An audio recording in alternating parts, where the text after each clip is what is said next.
2025 has a ton of exciting new shows coming out. While this year did have a few stinkers and disappointments, I have no doubt the upcoming year will have a ton of great shows you've never heard of or will surely add to your list. So I thought what better way than to highlight some of the shows I'm excited for, none of which are shows that are currently on. If you find one that's interesting, I've done my job. Red, this ain't gonna be easy. I'm ready. Well, the worst thing you could do as a YouTuber is lie, and I'm sort of starting this off with a half-truth. Netflix's Daredevil run is one of my all-time favorite television shows, and I was heartbroken when it was just forgotten like a New York street rat. Thankfully, the show returns under a bit of a new guiding light, and that's good old Disney. While I remain cautiously optimistic, backed by that pretty great trailer, I can't help but feel it won't match the tone and tenor of what came before it. Regardless, I'm excited to see Daredevil take to Hell's Kitchen once more. Suits was one of my favorite shows to come from USA Network run of unlikely heroes. No snappy comeback? You can try to trick these people all you want, but the fact is, you didn't go to Harvard, and this proves it. While the show definitely went on for too long, the hope is with a fresh local and some new fresh faces, it can regain the footing it once had. Suits creator Aaron Korsh is returning, as well as Harvey actor Gabriel Bach, to lend a hand to the show's new face, Stephen Amell. Suits was certainly compelling television when it was on, doing a great job of making boring lawyer stuff generally entertaining. Be sure to look out for Suits Lost and Found before Suits LA premieres in February. Like most of my childhood icons, Star Trek has fallen to the side of things I really can't get too excited for. Starfleet Academy gently rocks the boat to make me actually look forward to Trek. While Starfleet Academy seems like it is generally going backwards rather than pushing forward with something like Star Trek Legacy, it's a different idea that I'm all for. Most importantly, the show is packed with a gigantic cast of supremely talented actors like Holly Hunter and Paul Giamatti, who will be serving as the show's villain apparently.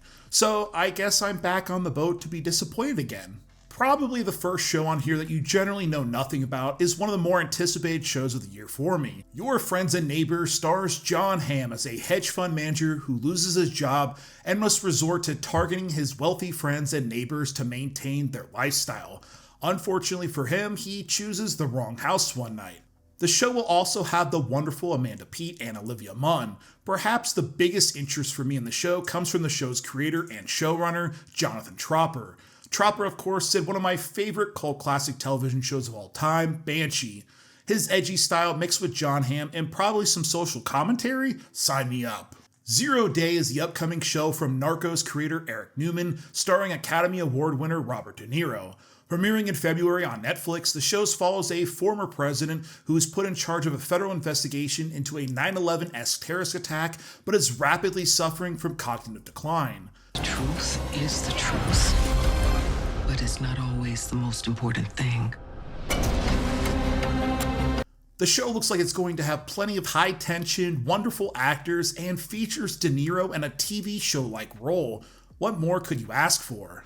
You guys remember J.J. Abrams? Whatever happened to J.J. Abrams? Well, now you know. Duster, the upcoming series created by J.J. Abrams, and Into the Badlands creator Latoya Morgan is coming out on HBO Max this year. The show stars Josh Holloway teamed up with Abrams once more in a role that has him as a getaway driver in the early 70s.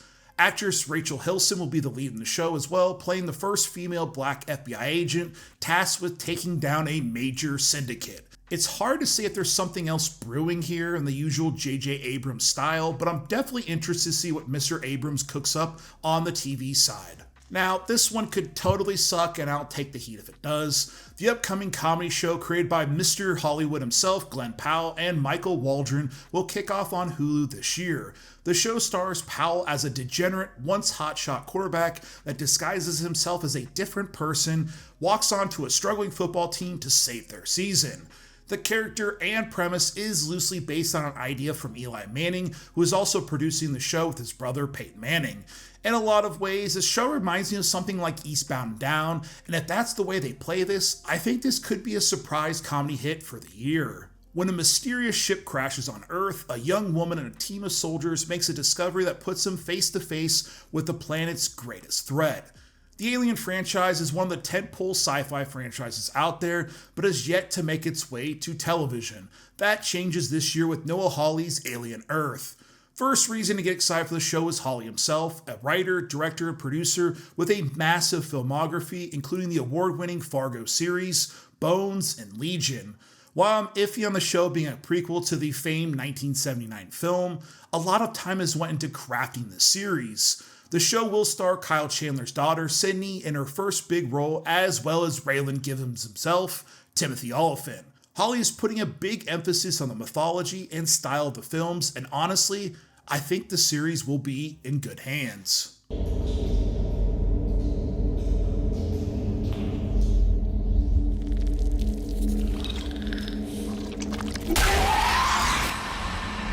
And that's Nader Tot's highly anticipated shows for 2025. I know I missed a few, including the upcoming Harry Potter series or the Lantern Show series movie, whatever that is. Regardless, those didn't drum up much interest from me, and everybody's sort of expecting them. Of the ones I've mentioned, what are you intrigued about? Let me know down in the comments. Tell Ann Vicky you love her, and I'll see you tots on the next one.